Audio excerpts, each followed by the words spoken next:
So it seems that we're going to enter a rare age where the basic Chaos Space Marine stat line is better than the standard Primaris one.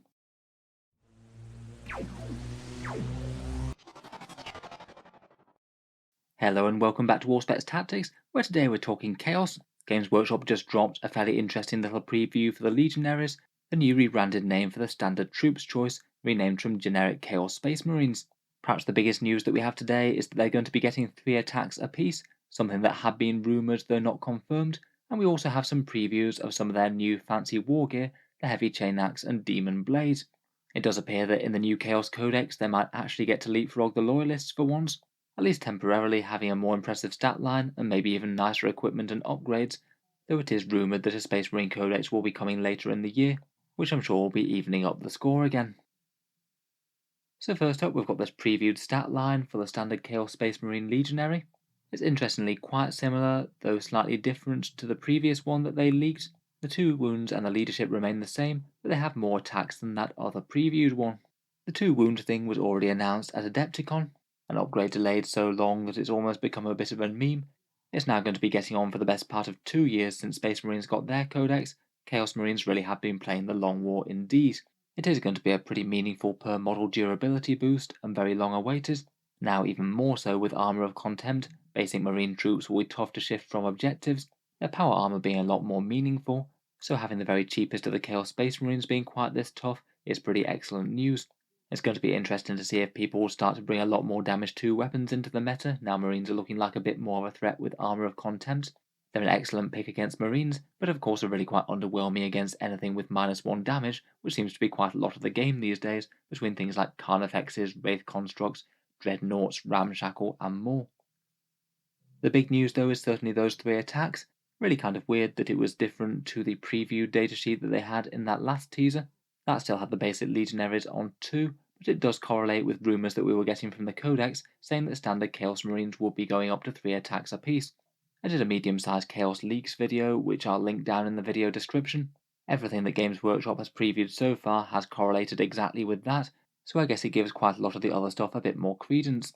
I would bear in mind that this increase to 3 attacks will likely come at the expense of Hateful Assault, so you're not going to be getting 3 attack Chaos Marines with 4 on the charge. It means that in quite a lot of circumstances you're effectively only going to be gaining the 1 attack, as most of the time in combat you do tend to be either charging or being charged. That's still a 50% increase though, and if you're bogged down in prolonged combats then of course it gets way better. I do kind of wonder whether they might do some sort of FAQ for Death Guard and Thousand Sons, as that would mean that their Rubrics and Plague Marines are just punching not quite as hard as the standard Chaos Marines. It would feel just a little bit weird to have the Chaos Marines punching so much harder than them, particularly seeing as they're supposed to be fairly elite. Just in general though, it looks like Chaos Marines are going to be immensely dangerous to light infantry.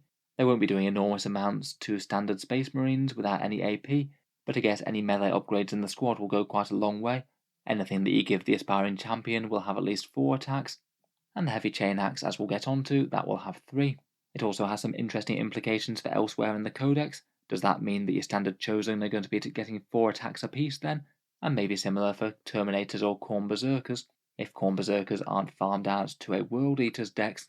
I would bear in mind that this could very easily get even nastier as well.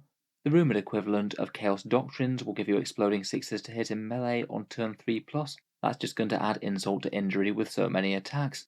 It does put them in a pretty interesting position though, that unless they buff bolters in any way, it does seem that the standard Chaos Marines will be far more dangerous in combat than at range, even if they are equipped with ranged weapons. That would seem very weird indeed to me. I feel like with the massive increase in durability that Chaos Marines and standard ones have got, it does feel that they're kind of equipped with pea shooters when they're actually fighting each other. Finally, they do also have Leadership 8 as well. That one was already known about, and as seen on that other teased datasheet, it should mean that the aspiring champion gets 9. Unless you're bulking out to really big meaty squads, then it's going to mean that leadership is largely meaningless. You'd need to kill everyone but the champion to even have the chance of failing leadership, and then only on a 6. As I mentioned, it is pretty interesting that the standard Chaos Marine is now even better than the standard Primaris Marine, despite all their fancy organs and things. I guess the Intercessors will still have an advantage with their bolters, unless the Chaos Marines get any buff on that. Currently the stat lines are now pretty much the same. Chaos Marines get 1 more pip of leadership, though I suppose might not get and they shall know no fear. And Chaos Marines get 1 extra attack at base, which is technically better than the Primaris Shock Assault, as that goes away in prolonged combats. It looks like the Heretics are showing us how it's done to be the pinnacle of a standard rank and file Space Marine right now. It'll be interesting to see if the Loyalists like tactical squads get a similar boost when their book's out, or whether Games Workshop tries to send them in a different way.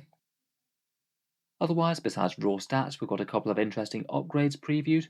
Again, all things that we knew were coming, and they do fit in very well with the rumoured rules. These are the three main choices to represent the new kill team choices from that upgrade sprue in the box. For me, perhaps the most interesting thing is the new heavy chain axe. That is now confirmed to be strength +4, AP -4, and flat 2 damage, and -1 to hit.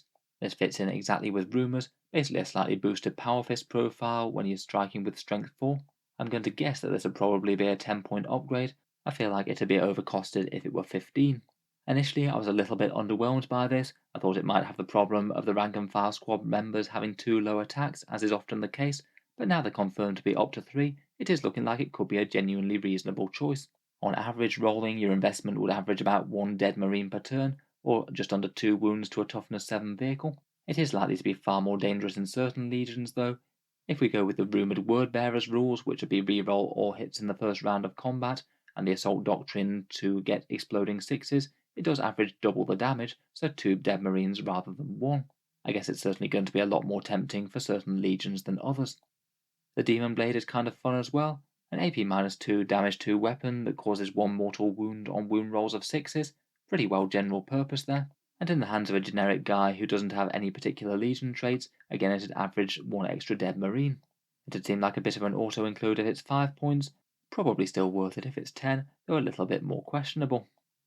Finally, as suspected, they have confirmed that the Balefire Acolyte is indeed something that you can field in standard Chaos Legionary squads, so it doesn't sound like it's going to be something that's locked to an Elite's Choice version.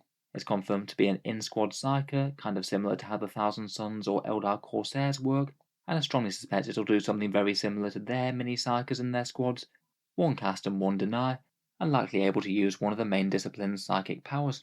If it's cheap enough, then this guy would look absolutely excellent, I think. Even if he does cost something like 25 points extra on a unit, that still could be incredibly viable. If you are just using the squad to sit around on a home field objective, then they can potentially either buff another important unit, or even if they have a spell to do something like just sit around farming command points, then that could easily be worth the investment. Yes, it kind of depends on exactly what spells they get when they are fully revealed.